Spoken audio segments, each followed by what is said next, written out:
Bagaimana kamu bisa begitu egois? Ayah berteriak. Wajahnya memerah saat mondar-mandir di ruang tamu villa kami di puncak. Udara malam yang sejuk dari pegunungan Jawa Barat biasanya menenangkan, tapi malam ini terasa panas dan tegang.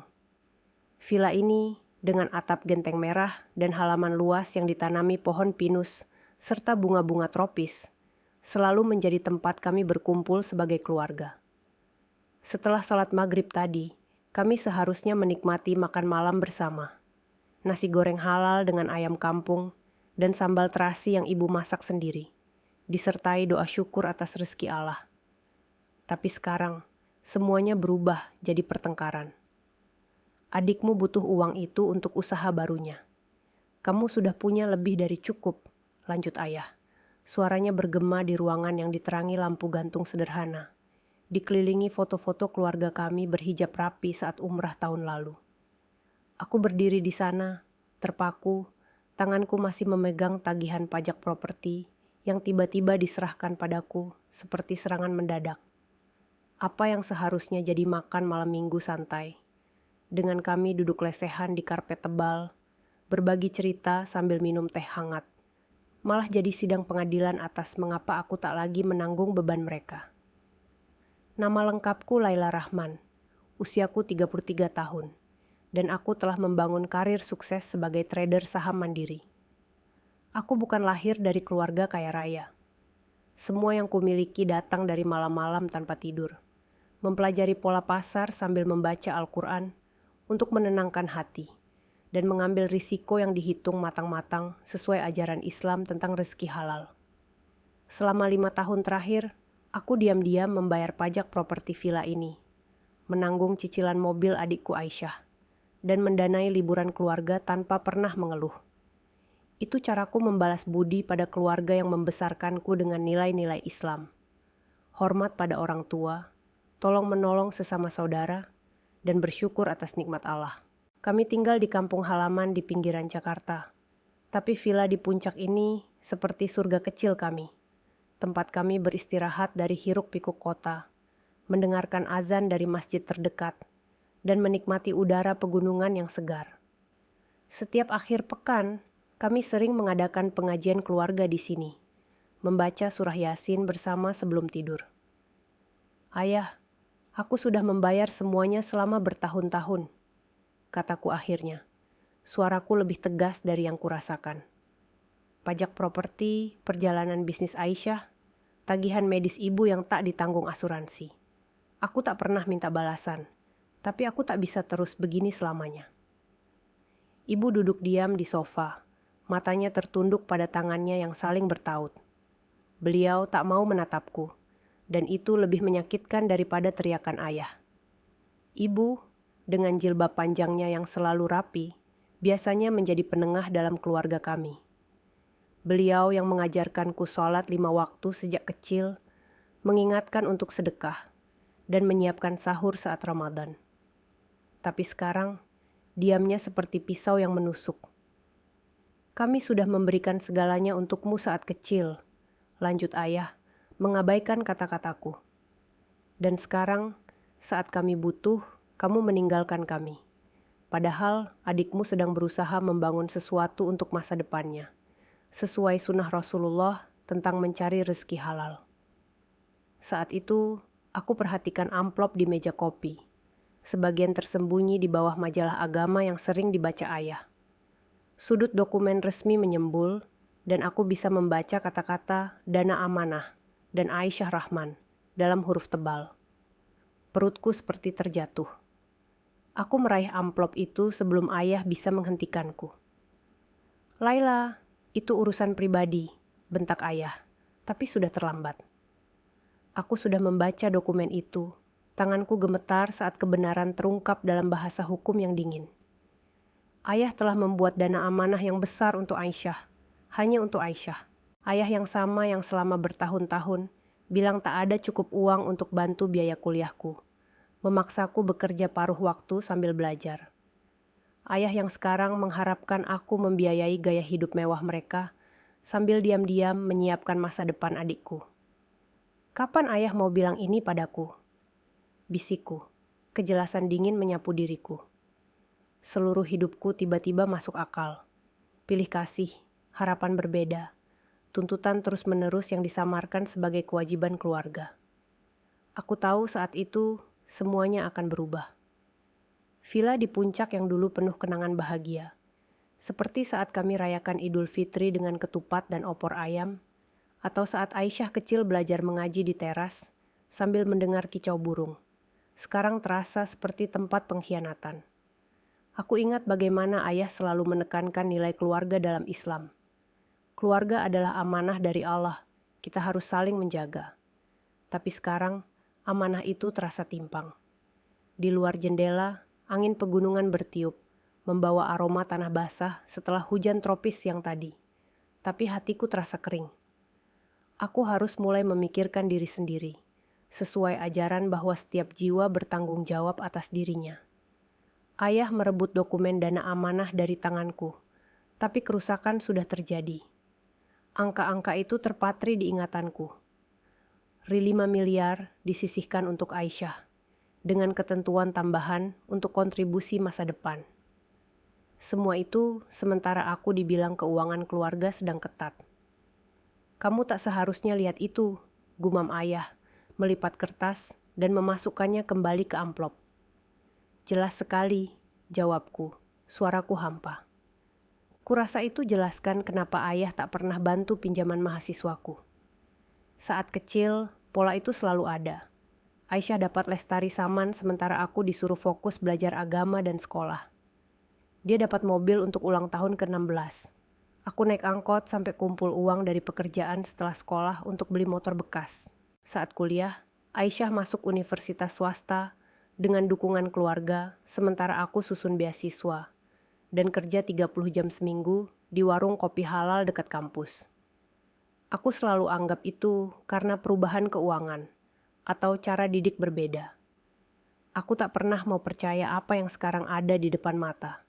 Orang tuaku lebih sayang Aisyah. Sayang, ibu akhirnya bicara. Suaranya lembut dalam cara yang kini ku kenali sebagai manipulasi. Adikmu butuh bantuan lebih dari kamu. Kamu selalu mandiri, mampu. Kami bangga atas prestasimu sendiri. Logika bengkok itu bikin napasku tersendat. Aku dihukum karena suksesku, sementara Aisyah dihadiahi karena ketergantungannya. Semua waktu aku minta bantu, kataku pelan, kenangan membanjir. Saat kerja 2 shift di kuliah dan hampir tak tidur. Saat motor rusak dan tak mampu perbaiki. Saat butuh deposit untuk apartemen pertama, kalian bilang tak bisa bantu. Tapi uang ada. Hanya dialokasikan untuk Aisyah. Ayah bergeser tak nyaman. Keputusan investasi tak sesederhana itu, Laila. Kami harus pikir masa depan. Hanya bukan masa depanku, jawabku. Aku pikir semua pembayaran yang kulakukan atas nama mereka selama bertahun-tahun. Pajak properti villa ini saja 130 juta per tahun. Aku tanggung 5 tahun berturut-turut, plus biaya lain tak terhitung. Bahkan bayar 180 juta untuk perbaikan atap musim hujan, lalu tanpa keluh. Semua sementara mereka diam-diam bangun sarang untuk adikku. Pajak jatuh tempo bulan depan, kata ayah. Ganti topik sambil geser tagihan ke meja kopi ke arahku. Dan biaya asosiasi pemilik rumah naik lagi. Aku tatap dia, tak percaya. Setelah apa yang baru kutemukan, dia masih harap aku bayar. Keberaniannya luar biasa. Aku akan urus, kataku pelan. Ambil tagihan itu. Ayah tampak rileks, tak sadar tekad di mataku. Perjalanan pulang ke apartemenku di pusat Jakarta terasa samar-samar. Pegunungan puncak yang biasanya membawa kedamaian dengan kabut tipis dan suara angin menyusuri pepohonan karet serta kebun teh, sekarang terasa menindas di bawah langit yang mulai gelap. Hujan tropis mulai gerimis, membuat jalan licin dan penuh genangan air, mengingatkanku pada doa istisqa yang pernah kami panjatkan bersama saat kemarau panjang. Aku sudah jadi bodoh selama ini, membiarkan diri dimanfaatkan atas nama kewajiban anak sulung dalam Islam. Hormat pada orang tua, tapi bukan berarti membiarkan ketidakadilan. Sesampai di rumah, aku abaikan ponsel yang berdering tak henti, Pasti ayah memastikan aku tak ingkar janji soal pajak properti itu. Aku buka laptop, jari gemetar membuka folder yang kusimpan rapi bertahun-tahun, tapi tak pernah kukira akan kupakai. Kontribusi keuangan keluarga. Spreadsheet itu muncul, mewakili miliaran rupiah yang kualirkan untuk kebutuhan mereka. 5 tahun pajak properti villa, 650 juta. Cicilan mobil Aisyah yang kutanggung saat dia bilang tak mampu, 10 juta. Perbaikan atap villa saat musim hujan deras tahun lalu, 180 juta. Biaya operasi lutut ibu yang tak di-cover asuransi, 20 juta. Liburan keluarga yang kudanai sebagai hadiah, termasuk umrah kami tahun lalu di mana kami sholat berjamaah di Masjidil Haram, 320 juta. Totalnya bikin aku mual. 2 miliar selama 5 tahun. Semua sementara orang tuaku diam-diam menyalurkan uang ke dana amanah Aisyah. Aku gulir salinan digital cek, bukti transfer, dan pesan teks yang berterima kasih atas kemurahanku. Setiap satu sekarang terasa seperti bukti kebodohanku sendiri. Di apartemen kecilku ini, dengan dinding berhias kaligrafi ayat kursi untuk pengingat perlindungan Allah, aku biasanya salat Isya sendirian setelah hari panjang trading. Tapi malam ini, hatiku gelisah, mengingat bagaimana aku selalu prioritaskan keluarga atas nama silaturahmi. Sesuai hadis Nabi tentang memutus tali rahim adalah dosa besar. Tapi apa ini bukan bentuk zalim terhadap diriku sendiri? Ponsel berdering lagi dengan pesan dari Aisyah. Ayah bilang kamu susah soal pajak. Jangan egois, Laila. Aku tertawa getir. Tentu saja dia bela mereka. Kenapa tidak? Dia penerima manfaat pilih kasih seumur hidup. Pesan dari ayah. Kami andalkan kamu untuk pajak itu. Jangan kecewakan kami. Tak ada terima kasih. Tak ada pengakuan atas apa yang sudah kuberikan. Hanya harapan aku terus biayai gaya hidup mereka, sementara mereka bangun masa depan Aisyah. Keesokan paginya, aku hubungi kantor dan bilang sakit. Padahal, sebagai trader mandiri, aku kerja dari rumah. Tapi butuh waktu untuk urus ini. Aku salat subuh dulu, memohon petunjuk dari Allah atas keputusan besar ini, lalu naik mobil ke kantor Ahmad Khalid, penasihat keuangan yang bantu bangun portofolioku 3 tahun lalu setelah aku mulai untung besar dari trading halal. Tanpa riba, fokus saham syariah. Ahmad, pria paruh baya berjanggut rapi yang selalu ingatkan untuk zakat 2,5% dari keuntungan, sambut aku di ruangannya yang sederhana, diterangi cahaya matahari pagi Jakarta yang terik. Ini daftar panjang, kata Ahmad, tinjau spreadsheetku. Matanya melebar lihat total. Dan kamu tak pernah minta pengembalian. Mereka keluarga, jawabku sederhana. Aku ingin bantu, sesuai ajaran Islam tentang birrul walidain. Ahmad lepas kacamatanya dan tatap aku serius. Laila, kemurahan hatimu patut dipuji, tapi ini tak berkelanjutan. Kamu hambat masa depanmu sendiri, sambil dorong ketergantungan mereka. Ini tak sehat untuk siapapun, apalagi dalam keluarga muslim yang seharusnya adil seperti Rasulullah ajarkan. Aku tahu sekarang, kataku pelan. Baru ku tahu mereka buat dana amanah besar untuk Aisyah, sementara aku tanggung semua biaya ini. Ekspresi Ahmad gelap. Itu ubah segalanya. 2 jam berikutnya, kami susun rencana. Aku butuh dokumentasi, pernyataan notaris atas semua kontribusi, kwitansi resmi, akuntansi lengkap. Ahmad sarankan rekannya, akuntan forensik bernama Victor Hadi, yang spesialis sengketa keuangan. Yakin mau jalani ini? Tanya Ahmad saat rapat selesai. Konflik uang dalam keluarga bisa buruk cepat, apalagi dengan nilai-nilai kita yang tekankan persatuan umat. Aku pikir dokumen dana amanah. Tahun-tahun dibilang tak cukup uang bantu pendidikanku sementara Aisyah dapat segalanya. Tagihan pajak yang ayah geser dengan santai harap aku tangani. Yakin, kataku, suara lebih kuat. Saatnya mereka paham apa yang sudah kuberikan dan apa yang terjadi saat kontribusi itu berhenti. Saat keluar kantor Ahmad, aku rasakan sesuatu yang lama tak kurasa soal keluarga. Kekuatan. Di jalanan Jakarta yang macet, Dengan suara klakson dan pedagang kaki 5 jual gorengan halal, aku rasakan angin perubahan. Allah Maha Adil, dan aku harus mulai tegakkan keadilan itu untuk diriku sendiri. 1 minggu setelah menemukan dana amanah itu, aku duduk di kantor Victor Hadi, dikelilingi tumpukan kertas. Akuntan forensik itu telah menyusun kontribusi keuanganku pada keluarga Rahman selama 5 tahun terakhir dengan teliti. Ruangannya di gedung perkantoran di kawasan Sudirman, Jakarta. Terasa sejuk karena AC yang menyala sepanjang hari untuk lawan panas tropis luar. Victor, pria berkacamata tebal dengan kopiah hitam yang selalu dipakainya setelah salat zuhur, adalah muslim taat yang sering ingatkan kliennya tentang pentingnya keadilan dalam muamalah. "Dokumentasimu sangat rapi, Laila," catat Victor, menyortir laporan bank dan kwitansi. "Kebanyakan orang tak simpan rekaman sedetail ini." Latar belakang tradingku telah tanamkan kebiasaan pencatatan baik. Setiap transaksi, transfer, biaya, semua dilacak dan dikategorikan.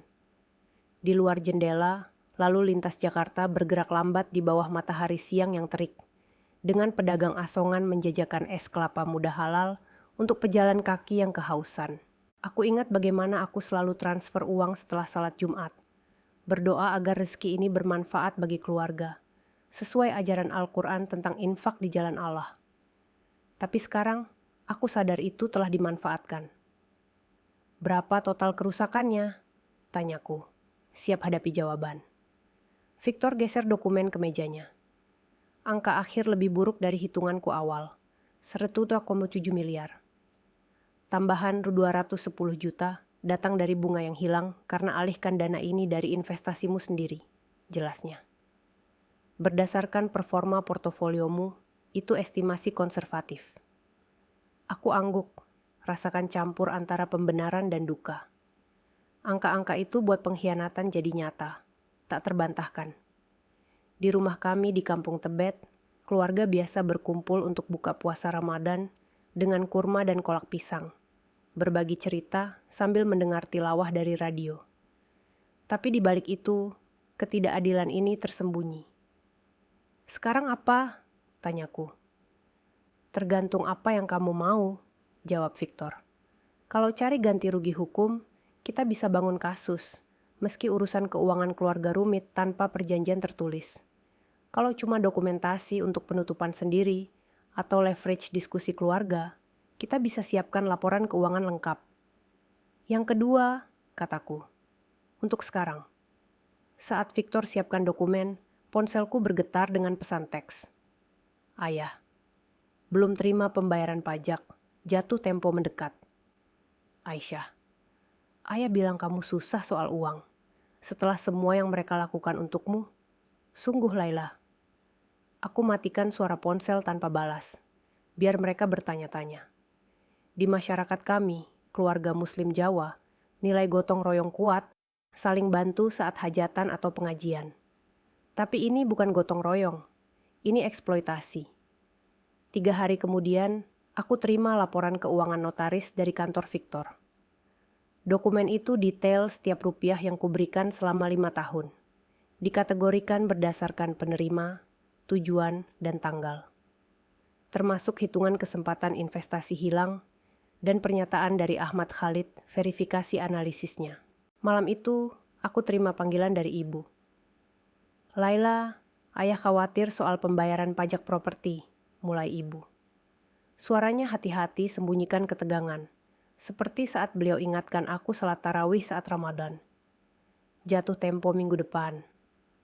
"Aku tahu kapan jatuh tempo, Bu." "Nah, apa kamu akan urus? Kamu selalu bisa diandalkan soal ini." Asumsi santai dalam suaranya nyalakan sesuatu di diriku. 5 tahun bayar tanpa satu terima kasih pun. 5 tahun beri sementara mereka bangun sarang Aisyah. "Tidak kali ini," kataku pelan. Jeda panjang. "Apa maksudmu?" "Aku tak bayar pajak properti lagi atau biaya keluarga lain. Tapi kami andalkan kamu. Uang sudah dialokasikan lain." Suaranya kini panik. "Ke dana amanah Aisyah," maksud ibu. Kata-kata itu menggantung di antara kami. Diam lagi. Ayah bilang kamu lihat itu. Laila, kamu harus paham. Aku paham sempurna, Bu. Aku paham aku kontribusi hampir 1,7 miliar untuk keluarga ini selama 5 tahun. Sementara ibu dan ayah bilang, tak cukup uang bantu pendidikanku atau rumah. Aku paham, aku biayai gaya hidup kalian. Sementara kalian amankan masa depan Aisyah. Itu tak adil, protes ibu lemah. Tidak, memang tak adil, setujuku. Dan aku selesai dengan itu. Aku tutup panggilan dan matikan ponsel sepenuhnya. Tahu badai sebenarnya akan datang. Ayah tak akan terima ini begitu saja. Beliau selalu lihat dukungan keuanganku sebagai kewajiban, bukan kemurahan, sesuai mentalitas orang tua yang harap anak sulung tanggung beban. Keesokan paginya, aku buka laptop setelah salat subuh dan sarapan roti bakar dengan selai kacang halal. Aku lakukan 3 perubahan besar. Pertama, batalkan pembayaran otomatis mobil Aisyah.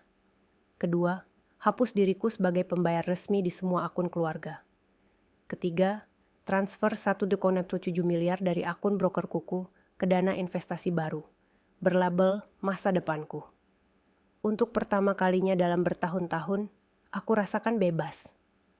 Beban harapan keuangan keluarga terangkat dari bahuku. Di apartemenku yang sederhana, dengan balkon menghadap masjid kecil di mana azan zuhur sering bergema, aku bisa fokus pada diri sendiri. Mungkin mulai rencana haji mandiri, tanpa bergantung pada siapapun. Ledakan reaksi cepat dan hebat. Siang itu, ponselku dibombardir pesan. Aku nyalakan kembali saat istirahat makan siang. Lihat notifikasi membanjir layarku dengan detasemen aneh. Aisyah telepon 7 kali sebelum kirim serangkaian pesan panik. Apa-apaan ini, Laila? Bang bilang cicilan mobilku ditolak. Kamu mau rusak skor kreditku. Aku ada rencana akhir pekan. Ayah marah besar. Perbaiki sekarang. Pesan ayah lebih langsung. Hubungi aku segera. Perilaku ini tak bisa diterima. Kamu tak bisa tinggalkan tanggung jawabmu pada keluarga ini. Aku abaikan semua dan fokus pada hari tradingku. Pasar volatile butuh perhatian penuh, seperti doa istikharah sebelum ambil keputusan besar. Hanya setelah tutup posisi, aku dengar satu pesan suara dari ibu.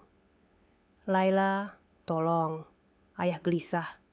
Pemberitahuan pajak datang dengan peringatan denda. Aisyah tak bisa bayar mobilnya.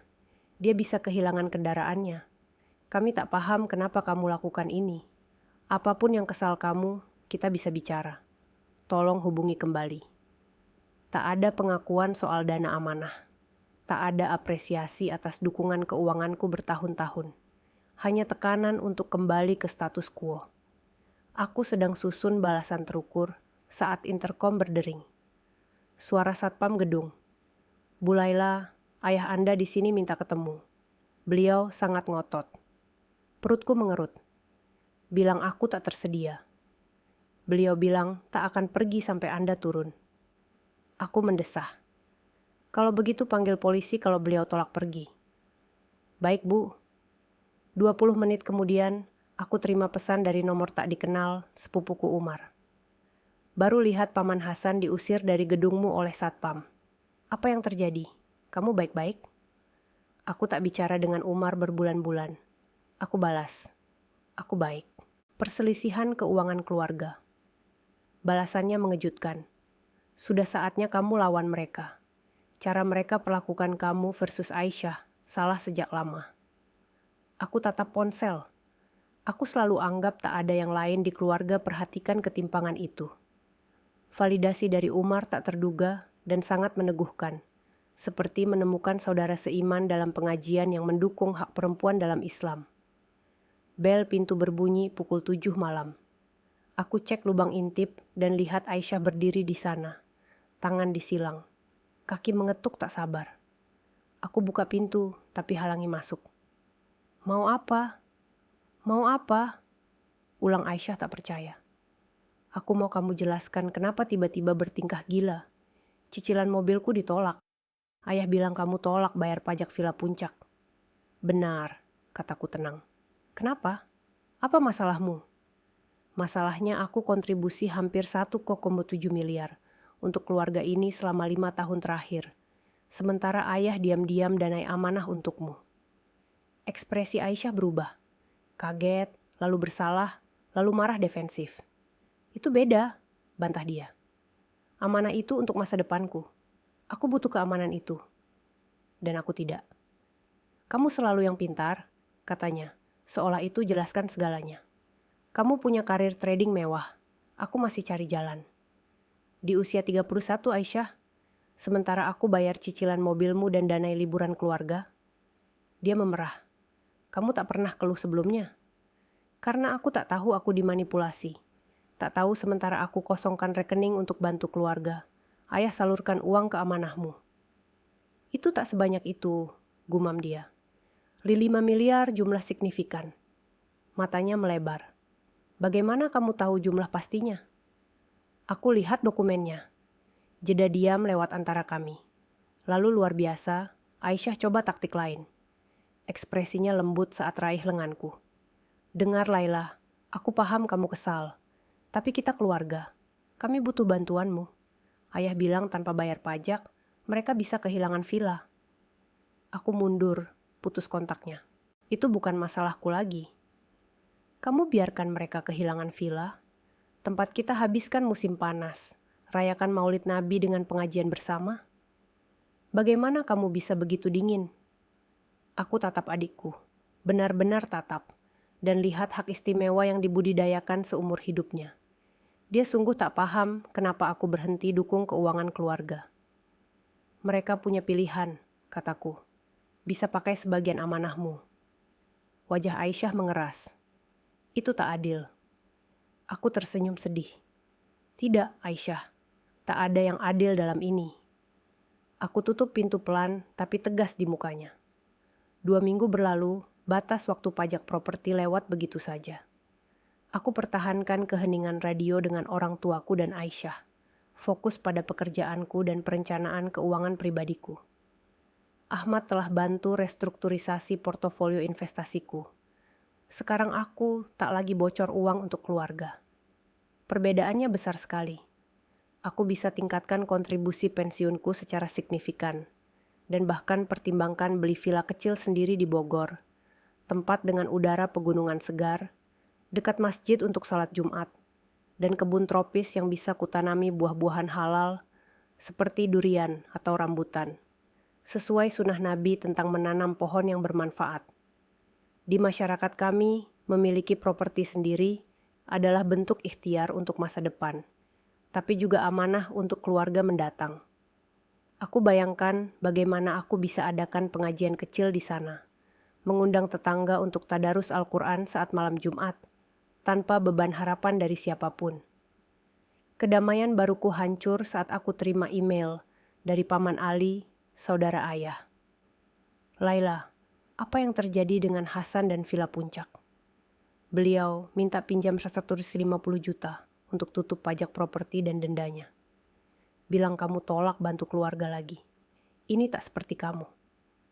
Aku duduk tatap layar, tawa getir lolos dari bibirku. Jadi ayah dekati anggota keluarga lain untuk uang daripada sentuh dana amanah suci Aisyah. Di keluarga besar kami yang tinggal di kampung sekitar Jakarta, pinjam-meminjam uang antar saudara biasa terjadi saat hajatan seperti walimah atau akikah, dengan janji bayar kembali sesuai syariah tanpa riba.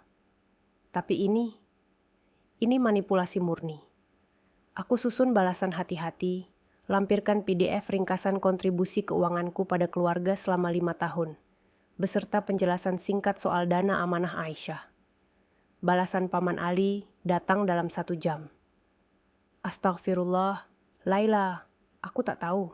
Tak ada yang tahu. Hasan selalu cerita pada semua orang bagaimana beliau susah payah bantu kedua putrinya sama rata. Ini ubah segalanya. Keesokan harinya, sepupuku Umar telepon. Laila, ada yang harus kamu tahu, katanya. Suaranya mendesak seperti saat beliau ingatkan aku untuk puasa Senin Kamis. Umar, yang tinggal di Bandung dan sering kirim parsel buah segar dari kebunnya saat bulan Rajab, selalu jadi saudara yang adil. Ada pertemuan keluarga di rumah orang tuamu akhir pekan ini. Paman Hasan panggil untuk bahas penelantaran Laila terhadap keluarga. Beliau coba kumpul semua lawan kamu. Perutku mengerut seperti saat hujan deras tropis banjiri jalanan Jakarta, membuat macet total. Terima kasih sudah bilang. Ada lagi, lanjut Umar. Aku dengar ayahku bicara dengan Paman Hasan. Rupanya mereka rencana buat kamu merasa bersalah. Bukan cuma lanjut bayar, tapi tutup semua denda dan penalti juga. Mereka bingkai sebagai kamu sengaja rusak warisan keluarga. Keberaniannya luar biasa, seperti orang yang abaikan nasihat Al-Quran tentang keadilan di antara anak-anak. Warisan keluarga kami bukan cuma villa, tapi juga tradisi seperti silaturahmi saat Idul Adha, bagi daging kurban pada tetangga miskin, atau pengajian bulanan di rumah ayah, di mana semua saudara berkumpul membaca doa bersama. Tapi sekarang, itu dipakai untuk tekan aku. Kamu ikut pertemuan itu? Tanyaku. Ya, dan kamu juga harus, kata Umar tegas. Kamu perlu luruskan fakta. Aku dukung kamu. Aku setuju, meski cemas berputar di perutku seperti angin puting beliung di musim hujan. Hadapi ayah dengan keluarga besar hadir akan sulit, tapi mungkin perlu. Di budaya kami, pertemuan keluarga seperti majelis taklim, tempat selesaikan masalah dengan musyawarah, mengingat sabda Nabi tentang menyelesaikan perselisihan dengan damai. Aku siapkan diri dengan salat istikharah malam itu, memohon petunjuk Allah atas langkah ini, sambil bayangkan bagaimana aku akan bawa dokumen keuangan untuk bukti, bukan untuk balas dendam, tapi untuk keadilan yang diajarkan Islam. Ketika Sabtu tiba, aku berpakaian rapi dengan baju kurung hitam, yang selalu memberiku kepercayaan diri saat negosiasi sulit. Seperti saat aku trading saham syariah di pasar yang fluktuatif. Baju ini, dengan kerudung panjang yang serasi, mengingatkanku pada ajaran Islam tentang kesopanan dan keteguhan hati. Aku salat zuhur dulu di apartemen, memohon kekuatan dari Allah untuk hadapi apa yang akan datang, lalu naik mobil ke rumah orang tuaku di Kampung Tebet, Jakarta. Jalanan akhir pekan ramai dengan pedagang kaki lima jual sate ayam halal, dan es campur. Aroma rempah tropis bercampur keringat pejalan kaki di bawah matahari terik. Rumah keluarga kami, bangunan sederhana 2 lantai, dengan halaman kecil ditanami pohon mangga dan jambu air, selalu jadi tempat berkumpul saudara besar. Untuk arisan keluarga, pengajian rutin setiap Ahad pagi, atau bagi zakat fitrah saat Ramadan. Tapi hari ini, udara terasa berat. Seperti awan mendung sebelum hujan deras, yang sering banjiri kampung kami. Ruang tamu jatuh hening saat aku masuk. Ayah berdiri di dekat perapian tua yang jarang dipakai, jelas sedang pidato di tengah-tengah. Bibi-bibi, paman-paman, dan sepupu-sepupu duduk mengelilingi ruangan, duduk lesehan di karpet tebal dengan bantal empuk, seperti saat kami adakan majelis taklim. Ekspresi mereka campur antara bingung dan prihatin. Aisyah duduk di samping ibu di sofa. Keduanya tampak tak nyaman. Ibu dengan jilbab favoritnya yang selalu dipakai saat tamu datang. Aroma kopi tubruk dan pisang goreng hangat masih mengepul dari meja. Tapi tak ada yang menyentuh makanan itu. Laila, ayah pulih cepat. Senang kamu putuskan gabung. Kami sedang bahas situasi Villa Puncak. Pasti, jawabku tenang. Letakkan tas kerjaku di meja kopi. Dan pasti ayah sudah beri semua informasi keuangan relevan pada semua. Matanya menyipit. Kami bahas penolakanmu penuhi kewajiban keluarga. Menarik. Aku buka tas. Karena aku punya rekaman keuangan 5 tahun, tunjukkan lebih dari 1,7 miliar kewajiban keluarga yang sudah kupenuhi. Uang yang katanya tak cukup untuk bantu pendidikanku atau rumah. Tapi entah bagaimana tersedia untuk dana amanah Aisyah. Gumaman menyebar di ruangan seperti bisik-bisik setelah khutbah Jumat. Bibi Fatimah, yang selalu langsung, angkat bicara. Dana amanah apa? Aku tatap ayah, beri kesempatan jawab. Saat beliau diam, aku bagikan salinan dokumen ringkasan pada semua di ruangan. Selama 5 tahun aku bayar pajak properti villa, tutup cicilan mobil Aisyah, danai liburan keluarga dan lain-lain, total hampir 1,7 miliar. Di periode sama, orang tuaku buat dana amanah 5 miliar khusus untuk adikku. Ruangan meledak dalam suara tumpang tindih, seperti pasar malam di kampung saat bulan Syawal. Wajah ayah memerah pekat seperti cabai rawit. "Ini urusan keluarga pribadi," guntur ayah. "Tepat," potong Paman Ali berdiri. "Urusan keluarga, dan dalam keluarga ini kita harus perlakukan anak-anak sama rata, seperti Rasulullah ajarkan keadilan pada putra-putrinya. Aku tak harap dukungan sebesar ini." Saat ruangan terbagi dalam diskusi panas, sepupu debat soal birrul walidain versus hak anak. Bibi tanya detail dana amanah. Pandangan ayah terkunci dengan mataku. Di matanya, aku lihat sesuatu yang belum pernah kulihat sebelumnya. Ketakutan.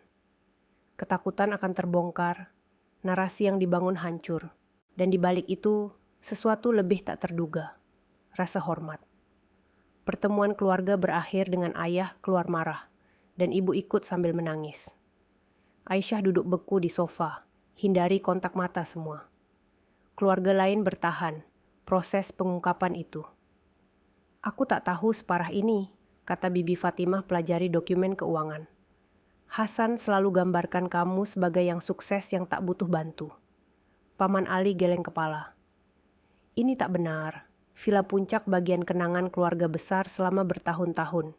Dari piknik bersama saat libur sekolah, pengajian keluarga di teras sambil nikmati angin pegunungan, sampai bagi-bagi daging kurban di sana. Kalau kamu bayar pajak itu selama ini, kamu harus punya saham kepemilikan. Aku tak pertimbangkan sudut ini. Properti villa atas nama orang tua saja, meski investasi keuanganku signifikan. Aku tak mau villa itu, jelasku. Aku cuma mau mereka akui ketidakadilan situasi ini." Umar letak tangan di bahuku. "Pengakuan tak cukup, Laila. Harus ada konsekuensi. Di budaya kami, keluarga muslim dengan nilai musyawarah, pertemuan seperti ini sering akhiri dengan doa bersama untuk kesatuan. Tapi hari ini tak ada doa, hanya keheningan berat seperti setelah azan maghrib, saat semua renung dosa masing-masing. Aku pulang dengan hati lebih ringan, tahu kebenaran telah terungkap, meski badai belum usai. Allah Maha melihat, dan keadilannya akan datang pada waktunya." 3 hari setelah pertemuan keluarga, ponselku menyala dengan pesan teks dari ayah. Tak ada permintaan maaf, tak ada pengakuan kesalahan, hanya 4 kata singkat. Pajak properti jatuh tempo. Aku tatap pesan itu, tak percaya akan keberaniannya. Setelah semua yang terungkap, beliau masih perlakukan aku seperti ATM pribadinya. Di apartemenku di Jakarta, dengan suara azan asyar bergema dari masjid tetangga, aku biasanya istirahat sejenak untuk sholat, memohon ketenangan hati. Tapi hari ini, pesan itu ganggu kedamaianku, mengingatkan bagaimana dalam budaya kami, orang tua sering anggap hak mereka atas anak-anak sebagai amanah abadi, meski Al-Quran tekankan keadilan. Aku tak balas, biar beliau renung sendiri atas dosa ketidakadilan itu, seperti saat kami pengajian keluarga membahas surah An-Nisa tentang hak waris yang adil. Malam itu, aku terima panggilan tak terduga dari ibu.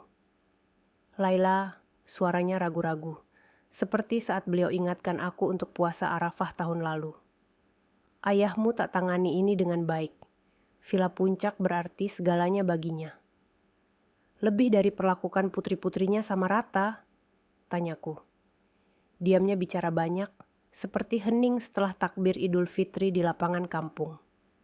Ibu, yang selalu jadi penengah dengan kelembutan khas, ibu rumah tangga muslimah, menyiapkan sahur dengan nasi uduk halal dan telur balado, atau mengajak kami tadarus Al-Quran saat malam Lailatul Qadr, kini terdengar lelah.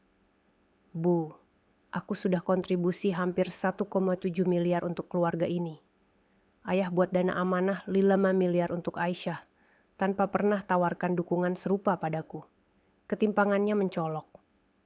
"Aku tahu," akui ibu pelan. "Aku selalu tahu itu tak benar, tapi ayah yang pegang keputusan keuangan." Aku lanjutkan untuknya. "Aku paham, tapi ini di mana itu berhenti." Panggilan berakhir dengan ibu berdoa agar Allah lembutkan hati kami semua. Tapi aku tahu perubahan tak akan datang dari doa saja. Perlu ikhtiar.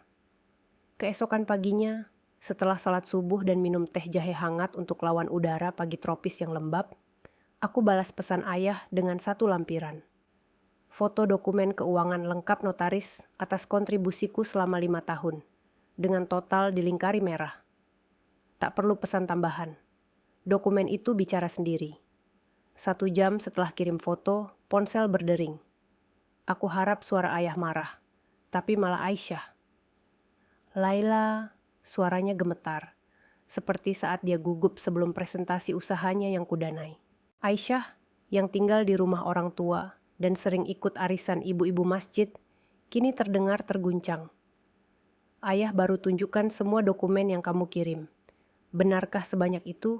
Lebih dari 1,7 miliar? Ya, benar, konfirmasiku. Setiap rupiah didokumentasikan dan diverifikasi akuntan forensik. Jeda panjang. Aku tak tahu, katanya akhirnya. Ayah selalu bilang kamu bantu sedikit-sedikit karena punya uang lebih. Beliau tak pernah bilang kamu tutup biaya besar sementara beliau bangun dana amanahku. Suaranya pecah di kata terakhir. Untuk pertama kalinya, aku dengar penyesalan tulus dari adikku. Di keluarga kami, Aisyah selalu dimanja. Dapat les mengaji privat sementara aku belajar sendiri dari YouTube. Atau dibelikan hijab mahal untuk acara pengajian, sementara aku pakai yang sederhana. Tapi sekarang, kebenaran buat dia renung, mungkin ingat hadis Nabi tentang hak saudara yang tak boleh dizalimi. Laila, aku tak tahu harus bilang apa. Aku merasa buruk sekali. Ini tak sepenuhnya salahmu, akui aku. Ayah yang cipta situasi ini. Tapi aku yang untung darinya, kata Aisyah. Dan aku tak pernah pertanyakan. Aku cuma anggap aku pantas dapat bantuan itu. Jeda lain lewat. Angin dari jendela bawa aroma hujan tropis yang baru reda, meninggalkan tanah basah di luar. Lalu Aisyah mengejutkanku. Aku akan perbaiki ini, tegas dia. Ini tak benar. Sebelum aku tanya maksudnya, dia tutup panggilan. Aku duduk di sana, hati campur antara harap dan skeptis. Berdoa agar ini jadi titik balik, sesuai ajaran Islam tentang taubat dan memperbaiki kesalahan. Di masyarakat kami, keluarga besar sering campur tangan dalam sengketa seperti ini, dengan nasihat dari kiai atau ustadz lokal untuk kembalikan harmoni. Mungkin Aisyah akhirnya sadar akan itu. Keesokan harinya, aku terima dokumen formal dari pengacara ayah. Pajak properti Villa Puncak telah dibayar lunas, beserta amandemen kepemilikan yang mengikat secara hukum. Aku sekarang punya saham 25% atas properti itu. Lampiran catatan dari pengacara jelaskan bahwa Aisyah yang ngotot pakai dana dari amanahnya untuk tutup pajak dan biaya hukum transfer kepemilikan. Di apartemenku, sambil minum air kelapa muda segar yang kubeli dari pedagang keliling untuk lawan panas siang Jakarta, aku baca dokumen itu berulang-ulang. Ini tak hanya soal uang, tapi pengakuan atas kontribusiku yang selama ini diabaikan. Dalam budaya kami, properti keluarga seperti villa itu adalah warisan. Tempat kami adakan silaturahmi besar saat Maulid Nabi dengan hidangan halal seperti rendang dan gulai kambing, di mana anak cucu berkumpul mendengar cerita lama dari kakek nenek. Kini, saham itu beri aku hak suara, sesuai syariah yang tekankan hak milik adil. Ponsel berdering dengan pesan dari ayah. Ini tak perlu, keluarga saling bantu. Aku tak balas. Pesannya tunjukkan beliau masih tak paham atau tolak akui ketidakadilan dasar tindakannya. Seperti orang tua yang pegang teguh tradisi tanpa introspeksi. Meski Al-Quran ajarkan muhasabah diri setiap hari. Beberapa menit kemudian, pesan lain datang. Kali ini dari ibu. Ayahmu sedang berjuang dengan ini. Tapi aku ingin kamu tahu, aku bangga padamu karena berdiri untuk dirimu sendiri. Seharusnya aku lakukan hal sama bertahun-tahun lalu. Kata-kata ibu yang selalu jadi pilar keluarga dengan rutinitasnya menyiapkan iftar saat Ramadan, kolak ubi dan bubur sumsum yang manis, disertai doa agar keluarga harmonis. Kini beri aku kehangatan tak terduga. Beliau akhirnya akui, meski pelan, bahwa sistem yang dibangun ayah timpang. Malam itu, Aisyah telepon lagi setelah salat Isya. Aku sudah minta ayah bagi dana amanah sama rata antara kita, katanya. Suaranya penuh tekad seperti saat dia mulai usaha kecilnya jual hijab online halal. Beliau tolak awalnya, tapi Paman Ali dan Bibi Fatimah dukung aku. Besok beliau ketemu penasihat keuangannya untuk atur itu. Aku rasakan beban terangkat, bukan karena uangnya sendiri, tapi karena apa yang diwakilinya. Pengakuan, keadilan, rasa hormat. Di keluarga muslim seperti kami, bagi waris adil adalah perintah Allah. Seperti dalam surah An-Nisa yang sering dibahas di pengajian masjid kampung. Aku bayangkan bagaimana ini bisa pulihkan silaturahmi. Mungkin kami bisa mulai lagi dengan makan malam keluarga sederhana, nasi liwet dengan ikan asin, dan lalapan segar dari pasar tradisional, tanpa beban rahasia. Terima kasih, Aisyah, kataku tulus. Tidak, balas dia. Terima kasih padamu karena akhirnya buat kami hadapi kebenaran. Panggilan berakhir dengan salam, dan aku duduk di balkon, lihat lampu-lampu kota Jakarta berkelap-kelip di bawah langit tropis yang cerah setelah hujan. Udara malam bawa aroma tanah basah dan bunga melati dari tetangga, mengingatkan nikmat Allah yang tak terhitung. Untuk pertama kalinya, aku rasakan kedamaian sejati dalam keluarga. Bukan karena semuanya sempurna, tapi karena keadilan mulai ditegakkan. Mungkin besok kami bisa mulai ulang, dengan doa bersama untuk masa depan yang lebih baik, sesuai sunnah Rasulullah tentang memperbaiki hubungan saudara. Villa Puncak kini bukan lagi simbol ketidakadilan, tapi harapan baru. Tempat kami bisa berkumpul lagi, salat berjamaah di teras, sambil nikmati hembusan angin pegunungan, dan bagi cerita tanpa rahasia. Allah Maha Pengampun, dan dengan taubat ini, keluarga kami bisa sembuh.